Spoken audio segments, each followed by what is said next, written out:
سيئات أعمالنا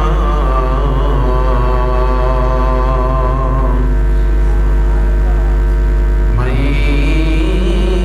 يهده الله فلا مضل له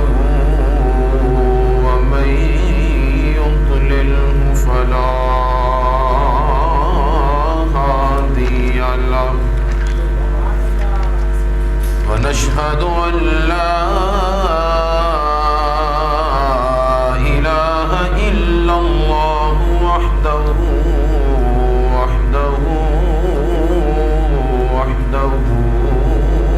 لا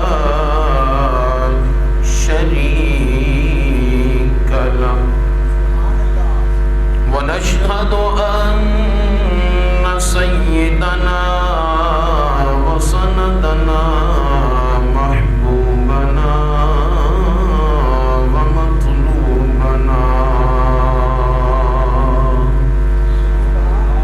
ومقصودنا ومحبوبنا أعلانا وأولانا ومولانا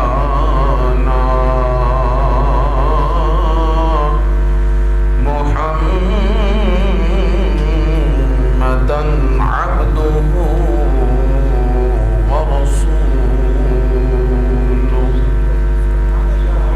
أما بعد فأعوذ بالله من الشيطان الرجيم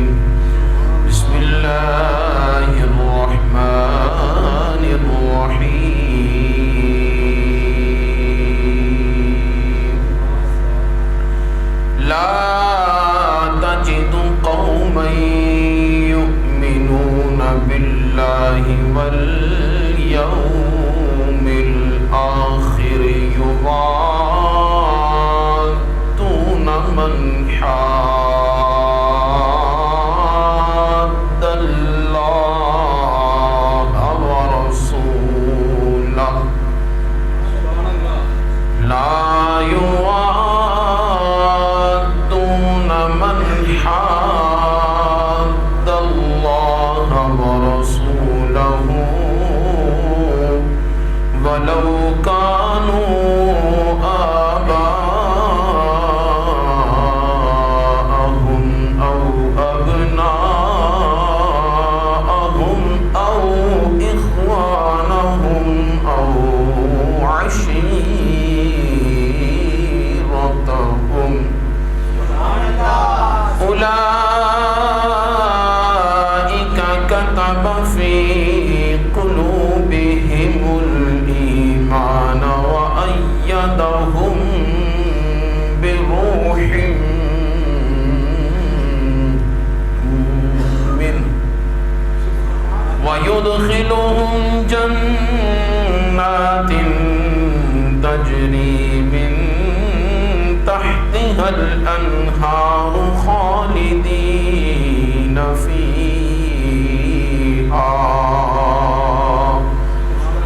رضي الله عنهم ورضوا عنه أولئك حزب الله ألا إن حزب الله هم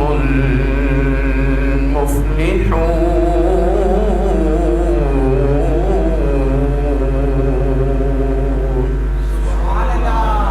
صدق الله مولانا العظيم وبلغنا رسوله النبي الكريم الأمين إن الله وملائكته يصلون على النبي يا أيها الذين آمنوا صلوا عليه وسلموا تسليما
سے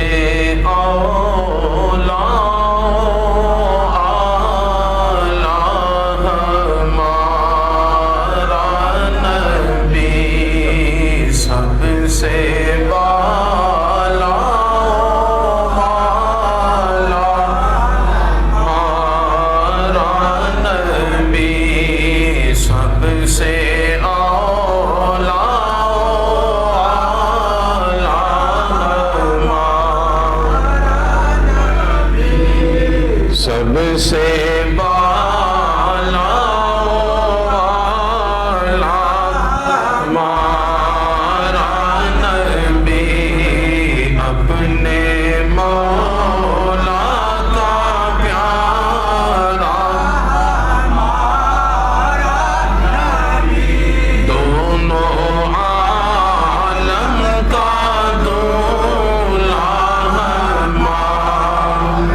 رسالت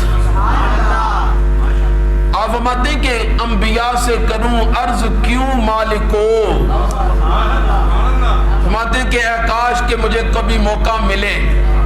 اپنے ہم اثر امتیوں سے اور رسول اللہ کے غلاموں سے تو ملتا ہی رہتا ہوں، جو رسول اللہ کے غلام ہیں، جو میرے محبوب علیہ السلام کے امتی ہیں، میں بھی ایک امتیوں اور امتیوں سے تو ملتا ہی رہتا ہوں، غلاموں سے تو ملتا ہی رہتا ہوں، کبھی خدا موقع دے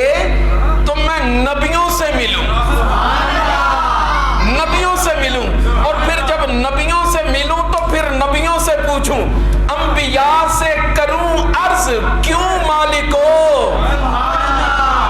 دیکھو میرے امام بریلی کے تاجدار، ادب کا، محبت کا تقاضا دیکھیں، انبیاء سے کروں عرض کیوں مالکو، انہیں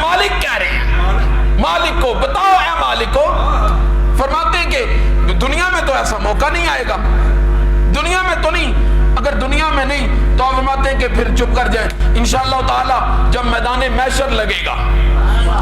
اللہ تعالیٰ میدان محشر کے اندر ساری مخلوقات کو اکٹھا کرے گا. مشکاۃ شریف کی روایت کے مطابق اللہ تبارک و تعالیٰ اپنے محبوب علیہ الصلوۃ والسلام کی مسند جو ان کا سٹیج ہوگا وہ سب سے اونچا ہوگا. سارے کے سارے نبی حضور علیہ الصلوۃ والسلام کی دائیں جانب اور حضور علیہ الصلوۃ والسلام کی امت کے سارے ولی بائیں جانب. جب اس سارے جمگٹھے کے اندر مجمع کے اندر ساری کی ساری مخلوقات وہاں ہوگی تو اللہ حضرت فرماتے ہیں کہ پھر میں وہاں پہ کھڑا ہوں گا. اس میدان میں کھڑے ہو کر پھر اعلیٰ حضرت فرماتے ہیں کہ میں ان انبیاء سے پوچھوں گا, انبیاء سے کروں عرض کیوں مالکو. ان سے پوچھیں گے کیا نبی ہے تمہارا ہمارا نبی. ان سے پوچھیں گے یہ ہمارے تو ہیں ہی ہیں, اے نبیوں اے میرے مالکو تم بتاؤ کیا تمہارا بھی ہے. وہ اس نقشے کو کھینچ کر آگے اس کا جواب بھی دیتے ہیں, خود ہی جواب بھی دیتے ہیں. کیا کہتے ہیں؟ انبیاء سے کروں عرض کیوں مالکو, کیا نبی ہے تمہارا ہمارا, کیا نبی ہے تمہارا, کیا نبی ہے تمہارا ہمارا. اعلیٰ حضرت کا جواب یہ سوال سن کر پھر انبیاء کیا کہیں گے؟ فرماتے ہیں کہ انبیاء پھر یہ جواب دیں گے جیسے سب کا خدا ایک ہے ویسے ہی, جیسے سب کا خدا ایک ہے ویسے ہی, ان کا ان کا تمہارا ہمارا, ان کا ان کا تمہارا بھی سب سے اولا,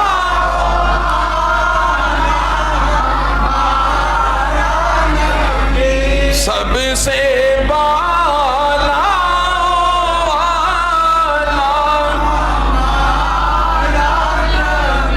غمزدوں کو رضا مجھتا دیجئے کہ ہے,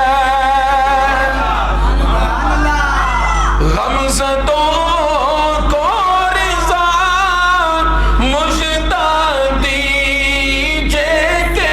ہے, بے کسوں کا سہارا, بے کسوں کا سہارا. سر اپنے ہاتھوں کو بلند کریں اور جس جس کا میرا نبی سہارا ہے مل کر کہیں بے کسوں ہمارا نبی,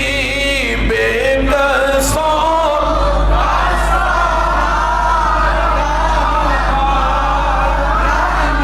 بھی سب سے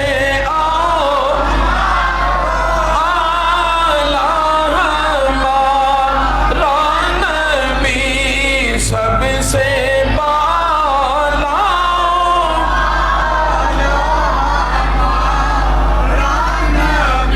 سب سے بالا بالا ہمان. اللہ تبارک و تعالی جل وجلہ الکریم کی حمد و ثنا حضور نبی کریم رؤوف الرحیم تاجدار مدینہ سرور قلب و سینہ احمد مجتبی حضرت سیدنا محمد مصطفیٰ صلی اللہ تعالی علیہ وآلہ وبارک وسلم. ہمارے دل و روح کی جان, ہمارے ایمان کی جان کی مخلوق کے مالک، کل مخلوقات کے حاجت روا، مشکل کشا، اور تمام نبیوں کے سپہ سالار حضرت سیدنا عبداللہ رضی اللہ تعالی عنہ کے نور نظر اور حضرت سیدہ آمنہ رضی اللہ تعالی عنہا کے لال، تیرے اور میرے نبی مختار صلی اللہ تعالی علیہ وآلہ وصحبہ وبارک وسلم کی بارگاہ اقدس میں عقیدت کی چند کلیاں نچھاور کرنے کے بعد عزیزان محتشم سامعین کرام، بلا تاخیر بلا تمہید آج کی ہماری گفتگو کا مرکز و محور اللہ تعالیٰ کے فضل اور رسول کریم علیہ الصلوۃ والسلام کی عنایت سے بندگان خدا میں سے، اولیاء کرام میں سے، مخلوق خدا میں سے، امت مصطفیٰ میں سے ایک عظیم نام کہ جسے اہل حق ہونے کا معیار اور اہل حق والوں کی جنہیں پہچان سمجھا جاتا ہے، جن کے نام کو بطور استعارہ استعمال کیا جاتا ہے، جن کی ذات کو بطور استعارہ استعمال کیا جاتا ہے، جن کے کلمے اور کلام اور جن کے نقطے کو بطور دلیل پکڑا جاتا ہے، بطور سند حاصل کیا جاتا ہے، جن کی ذات فقاہت میں، بصارت میں اور اپنے ہم عصر لوگوں میں بالکل بے مثال، اور خدا نے علم کے سمندر وہ ان کی ذات پر کھولے کہ علماء عرب و عجم ان کی غلامی اور ان کے شاگردگی کو اختیار کرنے اور ان کے سامنے زانوئے تلمس طے کرنے کو اپنی سعادت سمجھتے ہیں۔ میری مراد امام اہل سنت، مجدد دین و ملت، قاطع لفظ و بدعت، حامی سنت، ماہی بدعت، ماہی شرک و دلالت، امام اہل سنت مجدد میت حاضرہ، مجدد میت حاضرہ و سابقہ، شیخ المحدثین، امام الوقت، شیخ الاسلام والمسلمین، عظیم محدث، عظیم مفسر اور کثیر کتب اسلامی کے مصنف حضرت مولانا مفتی امام احمد رضا خان قادری رضوی بریلوی ماتوریدی الحنفی رضی اللہ تعالی عنہ، آپ کی ذات گرامی قدر ہے کہ جن کے نام سے اللہ تبارک و تعالی نے اہل حق کو حق اور اہل باطل کو باطل قرار دے دیا، جن کے نام کو اللہ تعالی نے بطور پہچان اور بطور استعارہ بنا دیا، وہ اپنے وقت کا امام کہ اللہ تبارک و تعالی نے ویسے تو بڑے بڑے اپنے بندوں سے کام لیے اور وہ جس سے جیسا چاہے کام لے سکتا ہے، وہ جس سے جیسی خدمت چاہے لے سکتا ہے، مگر بلا شک و بلا ریب جس سے وہ جیسی خدمت لیتا ہے، پھر اس خدمت کو اگر دیکھا جائے تو اس خدمت کے اعتبار سے اس کا وہ منصب، اس کا وہ درجہ اور اس کی وہ فضیلت بھی بنتی ہے کہ اللہ تبارک و تعالی نے ان سے یہ اتنا بڑا کام لیا ہے، اتنا بڑا کام لیا ہے، تو ظاہری بات ہے کہ چھوٹے لوگوں سے بڑے کام نہیں لیے جاتے، بڑے لوگوں کا انتخاب کیا جاتا ہے۔ اللہ تبارک و تعالی نے اپنے حبیب علیہ الصلوۃ والسلام کے دین متین کی حفاظت اور اس دین متین کی ترویج، اشاعت اور اس علم کو بلند کرنے کے لیے جس عظیم ہستی کا انتخاب فرمایا، جس عظیم ہستی کو خداوند قدوس نے اس بر صغیر پاک و ہند کے اندر جن کا انتخاب فرما کر، جن کو چن کر منظر عام پر جن کا چہرہ سب کے سامنے نمایاں اور واضح فرمایا، دنیا انہیں امام احمد رضا خان کے نام سے یاد کرتی ہے۔ امام اہل سنت مجدد دین و ملت رضی اللہ تعالی عنہ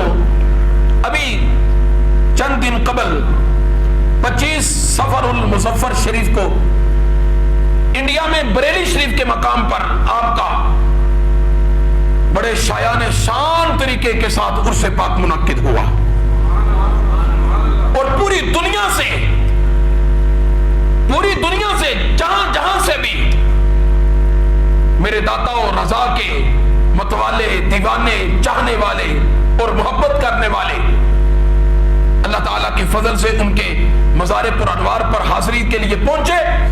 اور ان کے عرس مقدس کو جو ہے وہ حاضر ہو کر وہاں سے اللہ تبارک و تعالیٰ کے انوار، رحمتیں اور فضل کی جو بارشیں خداوند قدوس اپنے خاص بندوں پر نازل فرماتا ہے، ان میں سے حاصل کرنے کی انہوں نے سعادت حاصل کی۔ عرس اعلیٰ حضرت کے موقع پر 25 سفر میں ہماری اس مسجد کے اندر پروگرام تھا، آپ نے سماعت بھی فرمایا ہوگا، لیکن اعلیٰ حضرت امام اہل سنت رضی اللہ تعالی عنہ کو اللہ تعالیٰ نے جو مقام اور جو مرتبہ عطا کیا ہے، وہ فارسی کا ایک مقولہ ہے کہ عالم را عالم می شناست و ولی را ولی می شناست، کہ جس طرح اگر کسی ڈاکٹر کی پہچان کرنی ہو تو عام بندہ کسی ڈاکٹر کو نہیں پہچان سکتا، ڈاکٹر کو پہچاننے کے لیے کم از کم ڈاکٹریٹ ہونی چاہیے، بندہ ڈاکٹر ہو تو پھر کسی ڈاکٹر کو ملے تو اسے پتہ چلتا ہے کہ یہ کس لیول کا ڈاکٹر ہے۔ اسی طرح اب جس فن کے اندر بھی، جس فن کے ماہر کو بھی پہچان آپ کرنے کی اگر کوشش کریں گے تو اس فن کی مہارت آپ کے پاس لازمی ہونی چاہیے، کہ اگر آپ کے پاس اس فن کی مہارت نہیں ہے تو پھر سمندر کے باہر کنارے پر کھڑے ہو کر اندازہ نہیں لگایا جا سکتا کہ سمندر کتنا گہرا ہے۔ وہ ٹیبے ہی ہیں، وہ پھر اپنی باتیں ہی ہیں، پھر وہ اپنے کیا سرائیاں ہی ہیں کہ یار یہ تقریباً کوئی 4-5 فٹ گہرا ہوگا، یہ کوئی 10-12 فٹ گہرا ہوگا، یہ کوئی اس کی اتنی گہرائی ہوگی۔ میں کہوں گا کہ نہیں بھائی، اگر اس کی گہرائی کو دیکھنا چاہتے ہو تو پھر اس میں غوطہ لگاؤ، اس میں ڈوب جاؤ، اس میں اس کی گہرائی کو دیکھنا چاہتے ہو تو پھر اس میں ذرا چھلانگ لگاؤ، اس میں چھلانگ لگاؤ گے تو پھر اس میں جب غوطہ زن ہوگے تو پھر آپ کو پتا چلے گا یہ سمندر گہرا کتنا ہے۔ باہر سے کھڑے ہو کر سمندروں کی گہرائیاں نہیں لگائی جاتی۔ ذرا غور سے سن لیں، آج ٹی وی پر بیٹھ کر اور جیلمی اور غامدی جیسے گماشتے اور جہنمیوں جیسے یہ بدماش اور بے ایمان فقط دور سے کھڑے ہو کر اپنی جب وہ اس غلط فکری اینک لگا کر عالم ربانی اور مجدد الف ثانی جیسے عظیم خدا کے بندوں کی جب وہ فکر کو، ان کی جب وہ مجتہدانہ صلاحیتوں کو اور ان کے علمی کارناموں کو جب وہ دیکھنا چاہیں تو فقط باہر سے کھڑے ہو کر ان کا اندازہ نہیں لگایا جا سکتا۔ ہاں اگر اندازہ لگانا چاہتے ہو تو آؤ علمی میدان میں اترو، علمی میدان میں اترو، پھر تمہیں پتا چلے کہ اللہ تبارک و تعالیٰ نے انہیں کیسے کیسے علم کے جوہر عطا کیے ہیں، کیسے کیسے ہیرے عطا کیے ہیں۔ امام اہل سنت مجدد دین و ملت رضی اللہ تعالی عنہ وہ عظیم ہستی ہیں کہ جنہوں نے صرف 6 سال کی عمر میں، صرف 6 سال کی عمر میں اپنے علاقے کے اندر، بریلی شریف کے اندر اور تقریباً علاقائی سطح پر ہونے والی بہت عظیم الشان محفل میلاد مصطفیٰ صلی اللہ تعالی علیہ وسلم میں عربی زبان کے اندر میلاد شریف کے موضوع پر تقریر کی 6 سال کی عمر میں، اور 6 سال کی عمر میں تقریر کرنے کے بعد آپ ابھی اسٹیج پر ہی تھے تو کسی نے آپ سے سوال کر دیا. عمر کتنی ہے جی؟ 6 سال. کسی نے سوال کر دیا کہ آپ یہ جو میلاد منا رہے ہیں اور حضور کی یاد میں یہ بیٹھے ہوئے ہیں، اس کے آپ کے پاس دلائل موجود ہیں؟ اس کی کوئی دلیل ہے آپ کے پاس؟ اعلیٰ حضرت مجدد دین و ملت رضی اللہ تعالی عنہ کی فقہی بصارت پر اور آپ کے بچپن پر قربان جائیں. آپ کے جوانی کا تو عالم آپ جانتے ہیں، اور پھر علم کے اندر آپ کے بڑھاپے کا عالم تو آپ ہی جانتے ہیں. آپ کے بچپن پر قربان جائیں. آپ نے فرمایا حضرت جی کوئی علمی گفتگو نہیں ہم کرتے، اس لیے کہ علمی گفتگو اگر آپ سے کریں گے تو علم کی باتیں آپ کے سر کے اوپر سے گزر جائیں گی، آپ کو سمجھ نہیں آئے گی. صرف اتنا سا پوچھتا ہوں کہ کیا جب حضور تشریف لائے تھے تو حضور جب آئے تھے تو حضور نے ہمارا ذکر کیا تھا کہ نہیں؟ بولے تو صحیح. جب حضور آئے تھے تو حضور نے اپنی امت کو یاد کیا تھا کہ نہیں؟ بتائیں تو صحیح. جب حضور آئے تھے تو حضور نے اپنی امت کو یاد کیا تھا کہ نہیں؟ وہ کہنے لگا کہ جی یاد کیا تھا کہ حضور کریم علیہ الصلوۃ والسلام جب تشریف لائے، اور کثیر کتب کے اندر موجود ہے، حضور علیہ الصلوۃ والسلام نے پہلا سجدہ فرمایا، اور سجدے کے اندر آپ کی پھپھا جان آپ فرماتی ہیں کہ میں نے جب آقا علیہ الصلوۃ والسلام کے قریب کانوں کو لگا کر سنو حضور کہہ کیا رہے ہیں، تو آقا علیہ الصلوۃ والسلام فرما رہے تھے ربی حبلی امتی، ربی حبلی، ربی حبلی، مولا میری امت تو میرے ہی والے کر دے، میں جانوں میری امت جانے. فرمایا کہ میرے محبوب جب آئے تھے تو بتاؤ حضور نے ہمیں یاد کیا تھا کہ نہیں؟ وہ کہنے لگا کیا تھا. آپ نے فرمایا حضرت جی کوئی لمبی چوڑی بات نہیں، پھر میں اسی بات پر کہوں گا کہ اس میں نمک حلالی تو تب بنتی ہے کہ اگر حضور آئے تو ہمیں یاد کریں، تو پھر جب وہ لمحات جب آئے پھر امتی کا حق بنتا ہے کہ جب 12 ربیع الاول کا دن آئے حضور کے لیے نمک حلالی یہ ہے کہ تب حضور کو یاد کریں.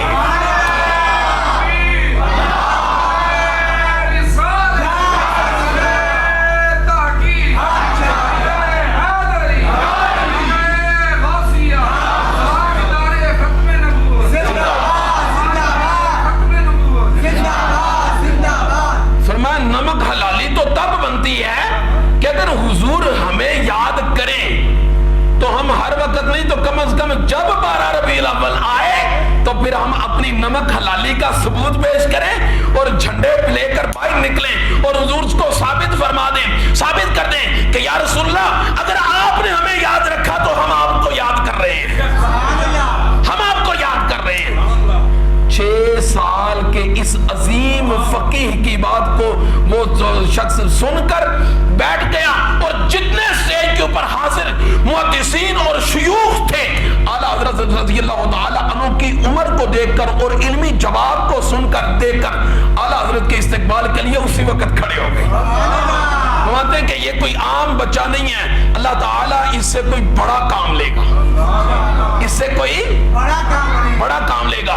اعلیٰ حضرت عظیم البرکت کو فقط لوگوں نے شاعری سمجھا ہے، شاعری سمجھا ہے. آپ کی شاعری، اور آپ شاعر تھے اس میں کوئی شک نہیں ہے،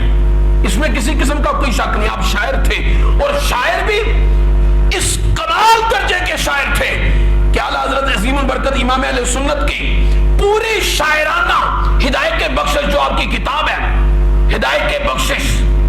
کتاب کا نام چیک کریں، ہدایت کے بخشش، ہدایت جمع کا صیغہ ہے، اس کی واحد ہے حدیقتن، حدیقتن، اس کا معنی ہے باغیچہ، اس کا معنی ہے باغیچہ. ہدایت کے بخشش مطلب بخشش کے باغیچے. اعلیٰ حضرت نے یہ نام رکھا ہے، فرمایا کہ بخشش کے باغیچے. آپ کی ساری شاعری کو اگر دیکھ لیں، رب کعبہ کی قسم میں آج 105 سال گزرنے کے بعد بھی اعلیٰ حضرت عظیم البرکت امام اہل سنت کے ایک ایک جملے کا ذمہ دار ہوں. آپ نے پوری کی پوری جتنی بھی شاعری فرمائی ہے ساری کی ساری قرآن و سنت ہے، اور ایک ایک شعر کے اوپر اعلیٰ حضرت عظیم البرکت نے پتہ نہیں کتنی حدیثیں کوٹ کی ہیں. ایک ایک شعر کے اوپر سینکڑوں احادیث آپ نے کوٹ کی ہیں. امام اہل سنت رضی اللہ تعالیٰ عنہ. اور پھر جو آپ کو اللہ تبارک و تعالیٰ نے علمی دنیا کے اندر جو مقام جو مرتبہ عطا کیا, صرف 13 سال کی عمر ہے, 13 سال کی عمر. آج ہمارے 13 سال کے بچے کیا کرتے ہیں, کس مہارت میں ہیں؟ آپ نے 13 سال کی عمر میں پہلا فتویٰ جاری کیا. تقریباً 25 علوم پر مہارت حاصل تھی 13 سال کی عمر میں. 13 سال کی عمر میں 25 علوم پر مہارت حاصل تھی. میرا خیال ہے کہ مجھ سمیت اس پورے اجتماع کے اندر ہم جتنے موجود ہیں, اگر 25 علوم گننا چاہیں ہو سکتا ہے ہم گن ہی نہ سکیں. ہم 25 علوم گن بھی نہ سکیں. اور امام اہل سنت کو 13 سال کی عمر میں 25 علوم پر مہارت حاصل تھی. اور اس کے بعد جب بڑھتے چلے گئے اور آج اس فتاوی رضویہ جو آپ نے فقہ حنفی کا انسائکلوپیڈیا آپ نے تیار کیا ہے, آج تقریباً اس کی 33 جلدیں ہیں. 33 جلدیں ہیں اس کی. اور اس کی 33 جلدوں کو اگر آپ پڑھیں تو میرا خیال ہے کہ امام اہل سنت رضی اللہ تعالی عنہ نے اتنا کام کیا ہے کہ اگر ان کو دیکھ کر آپ پچھلی 7 صدیوں کو دیکھیں اور اعلیٰ حضرت عظیم البرکت کو دیکھیں, 7 صدیوں کے اندر اتنا کام نہیں ہوا جتنا اعلیٰ حضرت نے 1 صدی کے اندر کر کے دکھایا. 1 صدی کے اندر علماء دیوبند میں سے مولانا کوثر گزرے ہیں. علماء دیوبند میں سے مولانا کوثر گزرے ہیں. وہ کہتے ہیں نا, آپ نے جملہ باہر کہیں لکھا ہوا پڑھا ہوگا, جادو وہ جو سر چڑھ کے بولے اور سچ وہ جو مخالف بولے. جادو وہ جو سر چڑھ کے بولے اور حق اور سچ وہ جو مخالف بھی بولے. یہ مخالف علماء دیوبند میں سے مولانا کوثر, انہوں نے اعلیٰ حضرت عظیم البرکت امام اہل سنت کے اوپر پورا ایک رسالہ لکھا ہے. امام احمد رضا کون, رسالہ لکھا. رسالہ لکھ کے کہتے ہیں کہ میں نے اعلیٰ حضرت عظیم البرکت امام اہل سنت کو جب علمی لیول کے اوپر دیکھنا چاہا کہ آپ کی شاعری اور آپ کے شاعر بہت زیادہ ہیں اور آپ کے مداح بڑے ہیں, میں نے دیکھنا چاہا کہ امام اہل سنت رضی اللہ تعالی عنہ علمی لیول میں ان کا مقام کیا ہے. اس لیے میں دیکھنے کے لیے میں نے فتاوی رضویہ کی پہلی جلد اٹھائی. فتاوی رضویہ کی پہلی جلد اٹھائی. پہلی جلد فقہ کی کتاب ہے, چونکہ کتاب الطہارت سے شروع ہو رہی ہے. پاکیزگی کے بیان پر جب کتاب الطہارت سے شروع ہو رہی ہے تو آپ فرماتے ہیں کہ میں چونکہ عالم دین ہوں, میں نے فقہ کی بڑی بڑی کتابیں پڑھی ہیں, نور العزاء سے لے کر قدوری, کنز اور میں نے ہدایہ شریف تک بڑی بڑی میں نے کتابیں پڑھی ہوئی تھی. اور ان کتابوں کے اندر میں نے فقہ کے سارے مسائل پڑھے ہوئے تھے. فقہ کے طہارت کے مسائل, وضو کے مسائل, پانی کے مسائل, تیمم کے مسائل. اب یہ وہ مسائل ہیں جو ہمارے ابتدائی طلباء کو سارے مسائل آتے ہوتے ہیں. تو میں تو چونکہ ایک عالم دین تھا, متن لکھتے ہیں کہ میری حیرانگی کا عالم یہ تھا اور مجھے حیرانگی تب ہوئی جب میں نے کتاب الطہارت کھولی تو کتاب الطہارت کے اندر سب سے پہلے اعلیٰ حضرت امام اہل سنت نے پانی کی قسمیں لکھی ہیں. پانی کی توجہ ہے, پانی کی قسمیں لکھی. پانی کتنی قسموں کا ہوتا ہے؟ اولوں کا برستا ہوا پانی, برف کا پانی, بارش کا پانی, زمین سے نکلنے والا پانی, یہ پہاڑوں سے آنے والا پانی, اور اس طرح پانی کی مختلف اقسام. کہتے ہیں کہ ہم نے ہدایہ شریف سے لے کر اور اپنے امام اعظم ابو حنیفہ رضی اللہ تعالی عنہ سے لے کر آج تک ہم نے جو پانی کی قسمیں پڑھی تھی نا, وہ کسی نے 4 قسمیں لکھی ہیں, کسی نے 9 قسمیں لکھی ہیں, کسی نے 10 قسمیں لکھی ہیں, کسی نے 13 قسمیں لکھ دی ہیں, اور بڑی کسی نے ہمت کی ہے اور بڑا کس نے کمال کیا ہے تو اس نے جب پانی کی قسمیں لکھی ہیں تو 15 قسمیں لکھ دی ہیں. پانی کی 15 قسمیں لکھی ہیں. ماتے کہ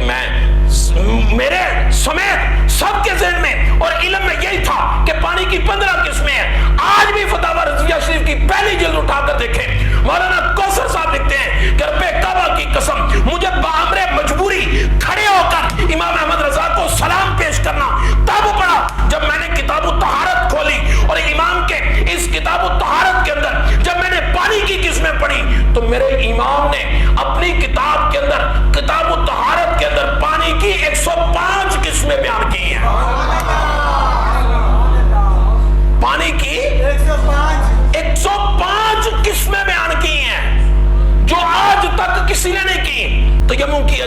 مٹی سے،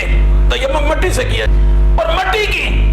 مٹی کی جب قسمیں بیان کی تو ماتے کہ ہر عالم نے مٹی کی تقریباً 5-6 قسمیں بیان کی ہیں، 9 قسمیں ہو جائیں گی، زیادہ تو زیادہ ہمیں ہماری کتب فقہ کے اندر اعلیٰ حضرت کے صدقے جائیں، انہوں نے 60 قسمیں مٹی کی بیان کر دی ہیں، 60 قسمیں مٹی کی بیان کر دی ہیں۔ ماتے کہ یہ وہ ابتدائی علوم ہے اعلیٰ حضرت امام اہل سنت کے، یہ وہ ابتدائی علوم ہے۔ تو اعلیٰ حضرت امام اہل سنت رضی اللہ تعالی عنہ کی فقہی بصارت، آپ جانتے نا کہ یہ کرنسی روپیہ جو ہے، اس سے پہلے جو درہم تھا وہ کوئنز ہوا کرتے تھے، چاندی کا یا سونے کا یا کسی بھی قسم کا جو ہے وہ کوئنز ہوا کرتے تھے، یعنی یہ کاغذ کا نہیں تھا۔ جب یہ کرنسی کاغذ میں کنورٹ ہوئی تو برے صغیر کے اندر ایک مسئلہ اٹھا، وہ فرمانے لگے، علماء نے مسئلہ اٹھایا کہ کاغذ ایک ہے، اسی کاغذ کو مشین کے اندر ڈالا جائے تو وہ ریال بن جاتا ہے، وہی کاغذ مشین کے اندر ڈالے تو ڈالر بن جاتا ہے، وہی کاغذ مشین کے اندر ڈالے تو پاؤنڈ بن جاتا ہے، اور اس کی حیثیت علیحدہ۔ اب وہی کاغذ جو ہمارا برے صغیر کے اندر یا پاکستان کے اندر ہے، اسے ڈالیں تو ایک 20 کا نوٹ ہے، کاغذ وہی ہے، ایک 50 کا نوٹ ہے، کاغذ وہی ہے، ایک 100 کا نوٹ ہے، اور کاغذ وہی ہے، 1000 کا نوٹ ہے، 5000 کا نوٹ۔ اس کی شرعی حیثیت کیا ہے؟ اس کا کیا مطلب؟ برے صغیر پاک و ہند کے اندر جب یہ مسئلہ اٹھا اور تمام لوگوں نے جب اس مسئلے کو دیکھا، بنظر غور اس مسئلے کو دیکھنے کے بعد کسی کے پاس اس کا کوئی جواب نہ آیا۔ سہارنپور کے اندر، دیوبند میں، بریلی میں اور تمام شہروں کے اندر جب اس مسئلے کو اٹھایا گیا اور تمام علماء کے سامنے جب اس مسئلے کو رکھا گیا، اعلیٰ حضرت بریلوی رضی اللہ تعالیٰ اس وقت بریلی میں نہیں، آپ مکہ مکرمہ میں سفر حج کے لیے گئے ہوئے تھے، وہاں پہ تھے۔ جب کسی سے مسئلہ یہ نہ بن پایا، انہوں نے خط لکھا عرب میں، مفتیان کرام نے خط لکھا عرب میں مفتیان کرام کو کہ لہذا ہمارے پاس یہ ایک مسئلہ پیش آیا ہے، علماء سے درخواست ہے اس مسئلے کو حل کیا جائے۔ علماء عرب کے سامنے جب یہ مسئلہ پیش آیا، علماء نے، مکہ کی علماء نے، اس کے علاوہ ترکی، ایران اور تمام علماء کو اکٹھا کیا گیا، کسی کے پاس اس کا کوئی حل نہ نکلا۔ عرب کے سب سے بڑے شیخ المحدثین حضرت مفتی اقدس شیخ المحدثین جمال بن عبداللہ بن عمر مکی رحمت اللہ تعالی علیہ، بڑے ضعیف العمر اور بڑے قابل ترین علم کے وہ ایک سمندر تھے، جمال بن عبداللہ بن عمر مکی رحمت اللہ علیہ۔ ان کے سامنے مسئلہ پیش کیا گیا کہ پوری دنیا کے اندر یہ مسئلہ پھیل چکا ہے، اس کا کسی بات کے پاس کوئی جواب نہیں ہے، لہذا اس مسئلے کو حل کیا جائے۔ جمال بن عبداللہ بن عمر رضی اللہ تعالی عنہ نے جب اس مسئلے کو دیکھا اور دیکھنے کے بعد آگے جواب لکھنے کے لیے جمال بن عبداللہ نے کیا لکھا،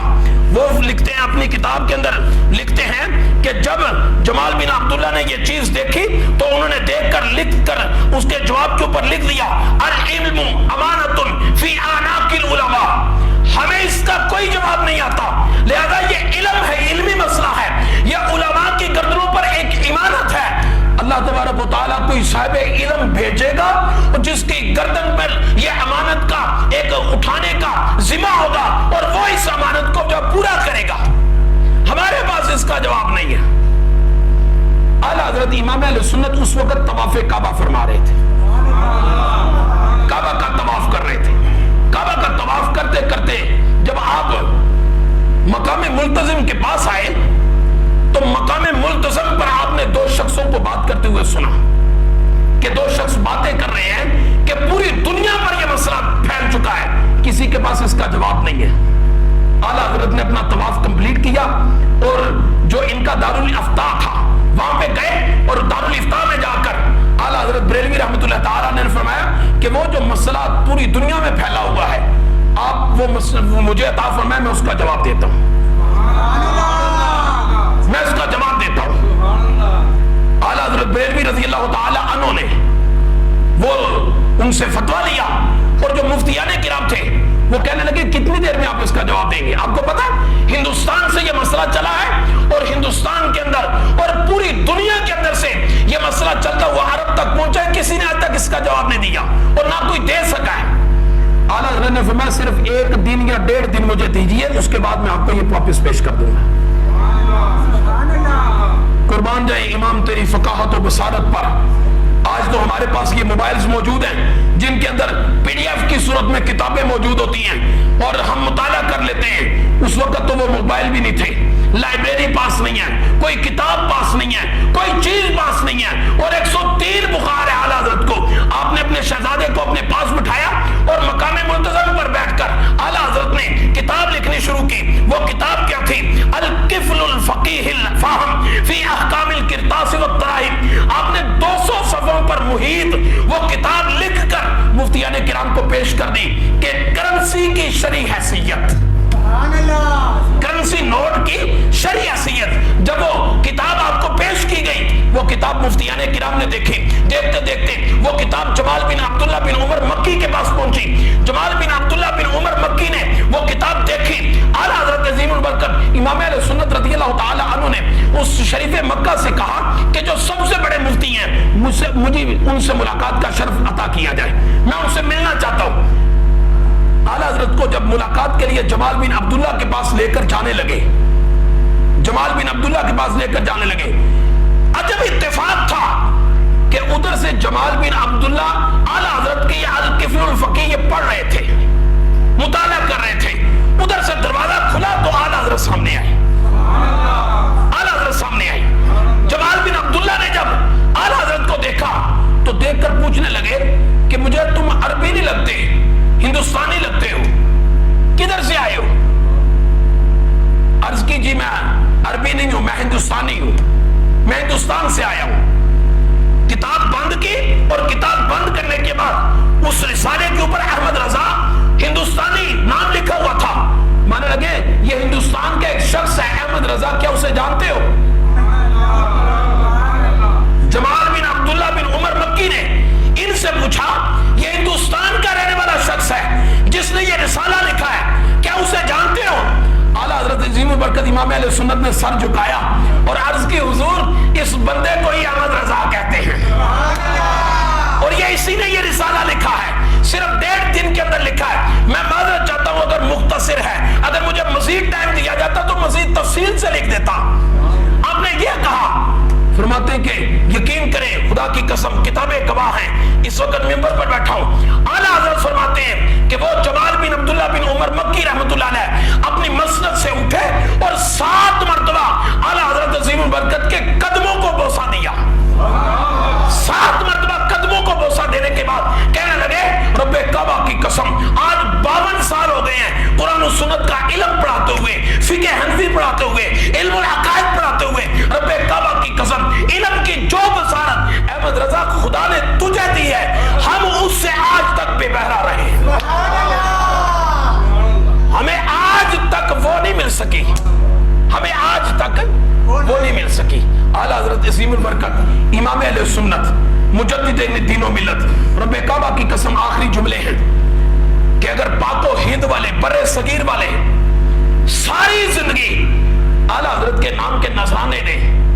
اعلیٰ حضرت کے نام کے جو وہ نعرے لگائیں جپتے رہیں، لیکن ان کا حق نہیں ادا کر سکتے، ان کا حق نہیں ادا کر سکتے۔ کس طرح؟ اس لیے کہ یہ جو ترجمہ کنز ایمان شریف اعلیٰ حضرت نے دیا ہے، ترجمہ کنز ایمان شریف یہ فقط ترجمہ نہیں ہے، اس وقت میرے پاس ٹائم نہیں ہے، ورنہ اس کی افادیت و اہمیت آپ کے سامنے رکھوں تو آپ کی آنکھیں کھل جائیں۔ یہ وہ ترجمہ ہے کہ رب کعبہ کی قسم اس پوری امت کے اندر اس ترجمہ کنز ایمان کا کوئی ثانی نہیں ہے، پوری امت کے اوپر۔ الحمدللہ بندہ ناچیز علم کے اندر کچھ بھی نہیں ہے، اگر کوئی غیر اٹھے اور اس ترجمے کی کوئی بات کرنا چاہے اس کے مقابلے میں تو الحمدللہ پورا مناظرہ کرنے کے لیے تیار ہو۔ امام اہل سنت کا یہ ترجمہ خدا کی قسم آقا علیہ الصلوۃ والسلام کے اصحاب سے لے کر آج تک اور قیامت تک اس ترجمے کا ثانی نہیں ہے، قیامت تک اس ترجمے کا کوئی ثانی نہیں ہے۔ جو عشق و محبت اعلیٰ حضرت نے اس میں پرو دیے ہیں، جو بیان کر دیا ہے، رب کعبہ کی قسم جس کی کوئی آج تک کوئی مثال ہی نہیں پیش کر سکتا. بڑے بڑے آئے ہیں مناجیوں کے نام پر, کولویوں کے نام پر, اور بڑے بڑے نام نہاد شیخ الاسلام اور مفسر بن کر آئے اور کوشش کی کہ اعلیٰ حضرت کے کنز الایمان کو پیچھے کر دے, اعلیٰ حضرت کے کنز الایمان کو پیچھے کر دے. میرے پاس یہ 26 دلائل موجود ہے شیخ الاسلام طاہر القادری کے ترجمے کے اندر جو غلطیاں موجود ہیں اور اعلیٰ حضرت کے ترجمے کو پیچھے کرنے کی کوشش کی ہے. اعلیٰ حضرت کے ترجمے کو, اعلیٰ حضرت امام اہل سنت رضی اللہ تعالیٰ عنہ, ہماری ان سے رشتہ داری نہیں ہے, ہمارا ان سے اس کے علاوہ کوئی واسطہ نہیں ہے. مطلب کیا ہے, مقصد کیا ہے؟ فکر اعلیٰ حضرت اسے کہتے ہیں کہ سب سے پہلے شان الوہیت کا ادب رکھا, شان رسالت کو ملحوظ خاطر رکھا, آقا علیہ الصلوۃ والسلام کی مقام, مرتبے اور درجے کو, اور پھر حضور علیہ الصلوۃ والسلام کے اصحاب کے مرتبے کو, حضور علیہ الصلوۃ والسلام کی ازواج کے مرتبے کو, مقام کو, اور پھر آقا علیہ الصلوۃ والسلام کے اہل بیت کے مقام اور مرتبے کو, سب کو اپنے مقام پر رکھ کر جو ترجمہ کیا ہے اسے کنز الایمان کہتے ہیں. اور یہ فقط ترجمہ نہیں ہے بلکہ صدر الافاضل مولانا نعیم الدین مراد آبادی رحمۃ اللہ تعالی علیہ, آپ سے جب پوچھا گیا نا تو اس ترجمے کے بارے میں, آپ نے اس کا کنز الایمان کے اندر جو تفسیر ہے مولانا نعیم الدین مراد آبادی کی ہے, ان سے جب پوچھا گیا کہ اعلیٰ حضرت نے یہ ترجمہ کیوں کیا, آپ نے ہم نے اصرار کیا تھا کہ آپ ترجمہ کریں, اور آپ نے اس سے پوچھا کہ ترجمہ کیسا ہے, آپ مت کہ ترجمہ, آپ ترجمے کی بابت پوچھتے ہیں. اعلیٰ حضرت نے صرف الحمد, کیا الحمد للہ اگلا جملہ ہے, الحمد للہ سے اگلا جملہ ہے, ماتے کہ صرف الحمد کا معنی کرنے کے لیے اعلیٰ حضرت تقریباً 50 تفاسیر دیکھتے تھے. 50 تفاسیر کے مجموعے کا نام کنز الایمان ہے, جن کا ایک لفظ الحمد صرف 50 تفاسیر کا مجموعہ ہے. مجھے بتائیں کون اس کی مثال پیش کر سکتا ہے؟ اللہ تبارک و تعالی ہمیں زندگی کے آخری لمحوں تک اعلیٰ حضرت عظیم برکت امام اہل سنت کے مسلک پر رہنے کی توفیق نصیب فرمائے. وما توفیقی